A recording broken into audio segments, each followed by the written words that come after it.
Welcome to Q&A week 3. So you have taken a quiz over chapter 5. And so some people are struggling with these multiple choice questions. I recommend that you work them as an open response. If you need my feedback, you're welcome to submit that as well. And then I'm going to go over these and help you. Also on Sunday night, I left you an announcement that I'm going to do a practice exam and do an exam wrapper, and that will be helpful for you to learn how to work these problems and how to critically analyze your thinking. You have to work these problems out of your textbook in order to understand how your thinking is and then correct your thinking. That's why we have the problems in the textbook, and then you have the problems that show me demonstrating how to solve them. And if you have questions, you can send them. Okay, so here that you know that this is a Fisher projection, okay, and this is a perspective drawing. And so one of the skill sets you need to be able to do is to see if these are the same. What's the relationship between these? So when you do this, you want to go ahead and make sure that it's the same. CH2OH, CHBr, and so you can number these 1, 2, 3, 4. So there's 4 carbons. 1, 2, 3, 4. So are they the same molecular formula? Are they the same connectivity? And they are. Okay, so you can do the carbon number, carbon 4. There's 1, 2, 3, 4, 5, 6, 7, 8, 9 hydrogens, a Br, and an oxygen. Okay, and you can check that and make sure that the connectivity is the same. So if the connectivity is the same, then you got to check to see your stereochemistry. And the only way that you can see what type of stereoisomers they are, so are they enantiomers? Are they diastereomers? Or are they the same? Okay, so the only way you can do that is by signing R and S. You can't just tell by looking at it. So you're going to have to make sure you get your priorities. So the first one, we're dealing with bromine, a hydrogen, a CO, a CO, okay, and then we go up here, and this is a CO, and then the rest on this other CO is H and a H, and this is a CO, and then another carbon. So bromine is going to be number 1, and then the COC would be number 2. Number 3 would be the CO, that's 3, and then 4 would be the hydrogen here. And then we do our connectivity, and we connect 1, 2, 3, and if you turn the steering wheel, that's clockwise to the R, but the hydrogen is on the horizontal, so that means we got to switch it to the S. So this is 2S, that's 1, 2, and then we've got to go ahead and sign the next one. Okay, so here we have the next stereocenter, and you know where the verticals, those are the stereocenters. So we got OH, we have an H, we have a CH3, and then we have a carbon bromine. All right, so we know the oxygen is going to be number 1 because you're looking at oxygen, carbon, carbon, and then number 2 would be carbon bromine because this other one would be carbon hydrogen, so that's 3, and then hydrogen is 4. And then we connect 1, 2, 3, we ignore the 4, and that's turning, yes, that's R. This is turning right as well, R, okay? But the hydrogen is on the horizontal, so it's coming at you, so R goes to S. So this one is 3S, okay? Now we want to look, and then you'd have to go through each one of these multiple choice questions and assign them to make sure. some of them, the connectivity wasn't the same. I think one of them we had a bromine and an OH switched. Okay, so that was one of them. So this one here is the correct answer. And let's see about signing R and S here. Okay, so let's look at this first one here. And this is going to be bromine's 1. The carbon oxygen is 2. And then carbon oxygen is 3. And then what I would do is I would draw in your hydrogen. And the hydrogen is coming at you. Go ahead and connect your 1, 2, 3. That's R. But then because the hydrogen is coming at you, that would be S. So that's carbon number 1, carbon number 2. So this is 2S. And then you go to the next one. And we have this next stereocenter. You're looking at carbon, carbon. Let's go ahead and put in our hydrogen. Okay, so you're looking at oxygen is going to be number 1. Carbon bromine is number 2. Just carbon CH3 is number 3. And then hydrogen's 4. You connect your 1, 2, 3. That's R. But see, the hydrogen's coming at you. So R becomes S. So that is 1, 2, 3, S. So this is the matching perspective drawing. All right, now one of your open responses was to determine whether something was chiral or achiral. And you're going to see these questions again on your exam, and they're going to be worth more points. If there is no asymmetric carbon, okay, if there's no asymmetric carbon, then I would choose achiral. And I would say 9.5 times out of 10, that's going to be correct. Okay. I'd like to say 99%, but it's not. Okay. There are some examples, you can read them in your textbook, where you have to actually do the rotation, the mirror images, and rotate the molecule. Some of those are like the allenes. I'm not trying to trick you on stuff like that, okay? So if you basically have a compound that has no asymmetric carbon, then you can choose achiral. Now, chiral means it rotates plane polarized light. So if they rotate plane polarized light, they're chiral, and that means they have at least one asymmetric carbon. And one of the things you need to be able to do is to identify an asymmetric carbon, and that's a carbon bonded to 4 different groups. You could call them things or groups, okay? Carbonyl will never be an asymmetric carbon. That's carbon bonded to oxygen twice. Any of your sp2 carbons, not going to be, okay?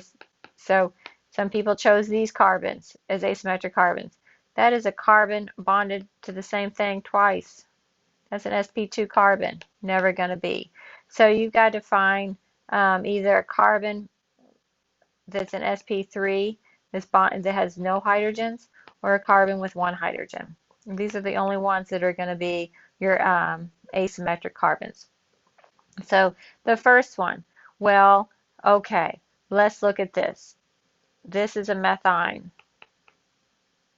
Okay, that has a hydrogen there. So this carbon here is bonded to a carbonyl. It's bonded to a hydrogen. It's bonded to a CH2 and a CH2. Those are the same thing, so you got to go out more. This is a CH2 and that's a CH. So CH2 and a CH, those are different. So that is 1, 2, 3, 4 different things. So that's an asymmetric carbon right there. And you can look and you have another asymmetric carbon in the back. So this has 2 asymmetric carbons. Now, does it have a plane of symmetry? Well, these bicyclo rings, typically you do have to do your mirror image. So I want you to be able to just show that you could do a mirror image. So there's the mirror image. and then you rotate it. Now when you rotate the mirror image, let me clear off some spots here. When you rotate this mirror image, what is on the dash becomes the wedge, and what was on the wedge becomes the dash. What is left becomes right, and right becomes left. What doesn't happen is top does not become bottom. So when I rotate this, and you can look in your PowerPoint slides and you can see some rotation. Okay, so this is front. Front's going to go to back. And this is on the left, so left's going to go to right. Now you see this bridge head is on top. It's still going to stay on top. So that's still going to stay on top. And then this was on left. So now when we rotate it, it goes to the right. And this portion goes to the left. And then this carbonyl was in front. This carbonyl will be in back. Okay? So if you compare these two, this one with this one, and you try to superimpose that, you could see that the carbonyls would not overlap. It's just like if you took your hands and you tried to rotate them. You're going to come up with the same issue. Your thumbs, when you take your mirror image and rotate it, one thumb is going to be away from you, and this would be away from you, and one thumb would be to you, towards you. Okay, so that compound would rotate plane polarized light, and therefore it is chiral. Okay, and it has two asymmetric carbons. So if you had to star the carbons, which you will, here, just because something's drawn as a wedge, it doesn't mean, okay, this is definitely achiral. Now let's see why. This is a CH3 and that's a CH3. CH3s will not be. A CH3 is a carbon bonded to 3 hydrogens. This is a CH, but it has a CH3 and a CH3. Just write down the 4 things it's bonded to. This is a C double bond O, that's an sp2 carbon, that is not. Okay, so this is your carbons. This one here, it's kind of cut off, but I know what it is, so I will redraw it here. All right, so each one of these carbons, folks, is a CH2. You see how I wrote hydrogen twice? So that's not going to be an asymmetric carbon, a carbon bonded to 4 groups. Now this carbon here could be. It has a Cl and it has a CH3. Those are different. And then we come here and we're like, okay, this one's a CH2 and this one's a CH2. And we're trying to find a point of difference. Those are the same. So we keep going. This is a CH2. This is a CH2. All right, well, and then we come here. That's a CH2 and we're right on top of each other. Okay, because our fingers met, that would mean that there's no asymmetric carbon. So that would mean that is achiral. Therefore, it will not rotate plane polarized light. All right, what's the relationship between these structures? Well, do they have the same molecular formula? Carbon 5, hydrogen 1, 2, 3, 4, 5, 6, 7, 8, and 2 chlorines. They do, don't they? They have the same molecular formula. Okay. Now, what about the connectivity? Well, this one's a 1,3 dichlorocyclopentane, and I always take the time to name them. That's how I know. They have different names. This is a 1,2 dichlorocyclopentane. I don't have to worry about R and S. I don't care whether it has stereocenter. Those are going to be structural isomers because they have the same molecular formula but different connectivity.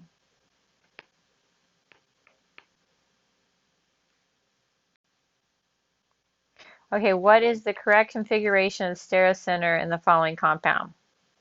All right, so let's look at the first one. The CHO, that's an aldehyde. Then this is a carbon. an OH hydrogen, and then we have a carbon OCO. So let's just try to see if we can get our, so we're looking at this carbon, and we're comparing oxygen, carbon, carbon, hydrogen. All right, so we know that this is number 1, oxygen is number 1. We know that hydrogen is number 4. Okay, now we've got to decide between 2. We know that it's going to make a difference. This, we could do our tree. Okay, so this one is C bonded to 2 oxygens. This is C bonded to 1, and C bonded to a carbon. Okay, so this one's going to be 2, and this will be 3. And then we connect the 1, 2, 3. Okay, so if we keep going around and around, that's going to be counterclockwise. And that's going to be S. Okay, and do we change it? Yes, because hydrogen's on the horizontal, so that has to go to R. So 2 should be R. So we can crash out those. Okay, now we got to go to 3. So let's do this. We have an OH, we have an H, we have a CH2OH, and then we have a carbon O and a carbon. So let's figure out what we got here. We got oxygen. We know oxygen is going to be number 1 over the carbons, because these are carbons. And we know hydrogen is going to be 4. Okay, now we have to decide between this. Okay, so now we have a carbon and a carbon. Those are the same. And then this is a carbon bonded to an oxygen. Okay, this is a carbon bonded to an oxygen. So those are the same, but then you have 3 hydrogens. This one, the next one, is a carbon bonded to a carbon. So this is going to be 2, and this one's going to be 3. All right, now we connect the 1, 2, 3. And if you turn your steering wheel, you're going to be turning it right. You'll be doing it clockwise. Okay, but then the hydrogen is coming at you, so R becomes S. And then that becomes 3S. And so that is correct. Okay. Stereogenic centers. These are asymmetric carbons. This is a birth control steroid structure. Okay. Now, these cannot be. See, all these are sp2 carbons. Okay. So these are sp2 carbons, or an sp carbon. Anytime you see that, that cannot be. That's an sp carbon, that's an sp carbon, and these are let's do all our methylenes. So we'll do, these will either be a CH3 or a CH2. Well, there's a CH2, there's a CH2. See, it's a carbon bonded with 2 lines, CH2, CH2, CH3, so you know that's a CH3, that's a CH3, CH2, CH2. All right, so those cannot be, these cannot be asymmetric carbons. All right, so what do we have? We have, this is a carbon bonded to triple bonds, bonded to a CH3, and then it has a point of difference because one of these is a CH2 and the other one is just a quaternary carbon. So that will be 1. So there's 1. If we go to the next one here, this is a quaternary carbon. That carbon is bonded to a CH3, bonded to that quaternary green carbon.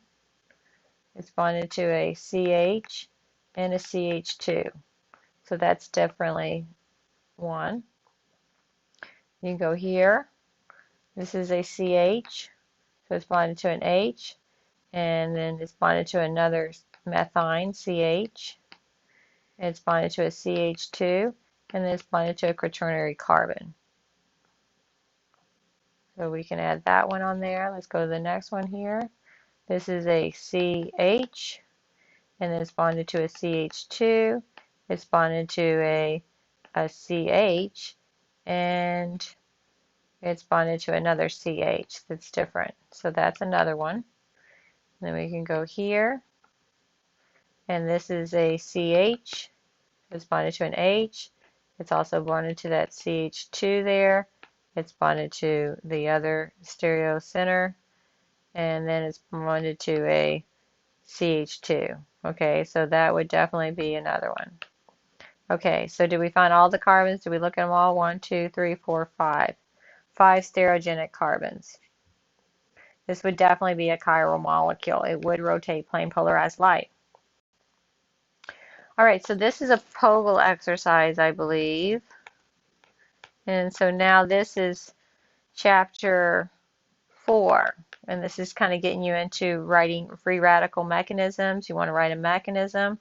Let's see. So this is our compound. And this is got an allylic hydrogen. So the allylic hydrogens are here. Allylic hydrogens are like benzylic hydrogens. This is a benzylic hydrogen here. It's on the carbon right next to the aromatic, and then tertiary carbons. So this would be like a tertiary carbon. Those are going to be your easiest to take, to abstract. All right, so the first thing that happens is you've got to do your initiation. So that will be BR, BR. You do your fishhook arrows, and with blue light, it gives you 2 bromine radicals. Now then you do propagation 1, and so you take this bromine radical and you react it with the starting material here. And you want to draw in the hydrogen that you're going to abstract. In this case, the allylic hydrogen. It doesn't matter which one you abstract because this molecule has symmetry. You're going to have 3 fishhook arrows there. And then that's going to become HBr plus, you've got to generate a new free radical. And so there's your free radical there. That will be propagation 2,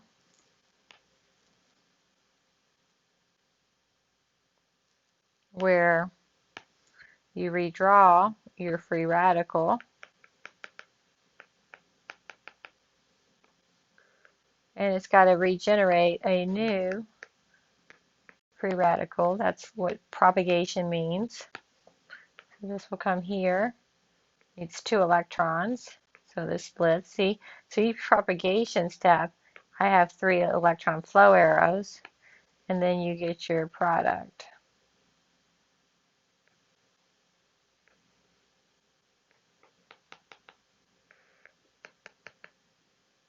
And so the BR is going to add right here, and then you generate another BR. So looking here, what product is this? This would be that product. Now you see this one's different. So how did you get this one? Okay, so you have to draw resonance arrows here. So a resonance arrow would be this electron goes here, this electron goes here, and this electron goes there. Because why? This carbon, and this carbon are sp2 carbons.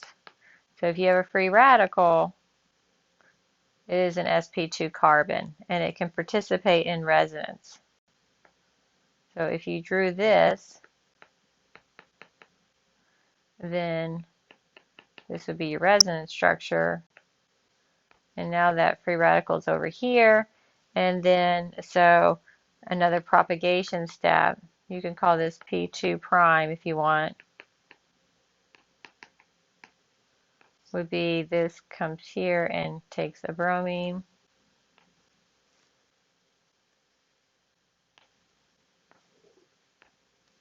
And if you draw that structure,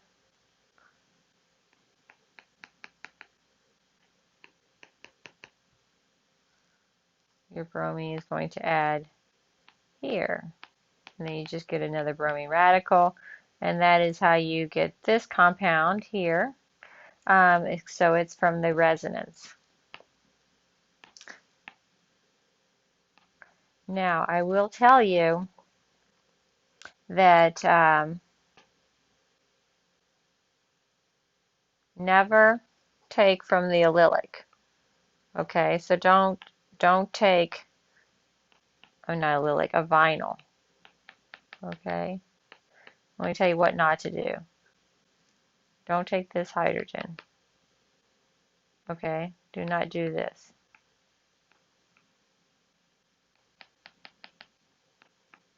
This is not energetically favorable. Okay, to remove that vinyl hydrogen, that is a hydrogen bonded to an sp2 carbon, is not going to happen. Okay, only these sp3 carbons can it abstract. So hopefully that's helpful. Oh, okay, so this is just some announcements, and I also made this announcement on your announcement. So going forward, I'm going to post an exam wrapper with a key. This is what was helpful with my face-to-face class. All I want from you, I do not want, I'm going to give you like, I don't know, a 7-page, 8-page exam, practice exam. And I will put this on week 4 module. So I'll put that together. I will probably post that Sunday evening. Okay, so you can, what I want is this Excel spreadsheet, and I like things in a PDF, you know that. It should be a single page. If it ends up being 2 pages for your reflective thoughts, that's great. I don't mind that. But you're going to have one column, you'll have a list of about 20 learning objectives. And you're going to have what you think you'll score.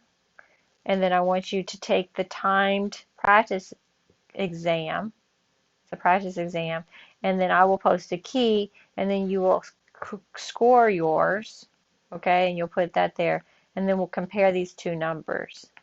And then after you compare those two numbers, I want your reflective thoughts. What topics did you miss? How are you changing your thinking? Okay? And I want you to do this, and if you email that, because we're not going to put anything in Blackboard, if you email that to me with a PDF file with your name, so you would want to say, you know, call that the exam to wrapper, and then last name, first name. And if you do that, that really helps me when I'm downloading these files, because I spend hours just downloading files, which makes life easier when I could just go to class and hand them back to you. Okay, so I go through 5 downloads just to give you feedback. So if you even just do this little task here with naming and send the right file, it makes my life a lot easier. I will be able to give you 5 bonus points onto your exam too. Okay, I believe that you should get some kind of points for every activity you do. And then also, if you end up liking this exam wrapper, I will do that for your exam 3. All right, so I'm going to post this Q&A. If you have more questions, I can do another Q&A probably Wednesday of next week, just to get you're going to have another quiz over chapter 4. So you're going to do the free radical reactions on chapter 4. I'm also going to replace your lowest quiz grade after we take quiz 6. Quiz 5 was a quiz 3 over chapter 5. I knew this was going to be a challenging one. Let's make sure you get those correct on the exam so we can get your points. Ultimately, whatever your exam scores are going to be in here, that's probably what you're going to get. So make sure you're reading the textbook, I can't stress it enough, and working the problems. Okay, send me more email questions if you have them, and I will try to get that into another Q&A next week.